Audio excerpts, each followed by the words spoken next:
bụ nke anọkọta anụ ọgụ asị na a na-eme nke a na-akpọ polisi. Ogwumba ihe bụ eziokwu nke ikwuru oso ebe e chere ịnụ di na nwunye ngozi na-abụ nna na-enye ya nwa o ga nara ngozi n'aka nne ewere n'aka nne gịnị ka ime respect that is the problem.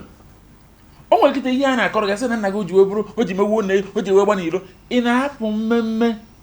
gị na nna gị nwee problem. Ọ bụ na nna gị na nne gị nwere problem ha ji resolve ya gị na nna gị dị mma gị na nne gị dị mma ha nwee problem they can resolve it because even if you ngozi nna gị have a successful marriage without ngozi nna you're not going anywhere. So what are we saying now? If you go Regina nna ya dey involved ngozi esore ebido enwe crisis and no god until ya amen die nna must get involved maka nna ọbụna nna ya dị involved ihe mere hey oye ekuni mo nwere kese ọbụna gbara ọjị maka ọgaranya maka ese ọgbara ọjị oje na nke ọgaranya ọgọ gịnị na-emezi ọgịnị na-eme ọnkọdasị ya nwa anyị eme nchere ọsị ya ọgọ nwoke eme ibi ọgịnị na-eme n'ohi akpọ ụmụazị tata nọ nyere m mmanya ka m ṅụọ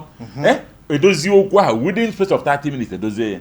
mana nke a bụ nwaanyị o bido gị kọ na vidio ya na vibrate ihe gịnị ka ị na vibrate for nwa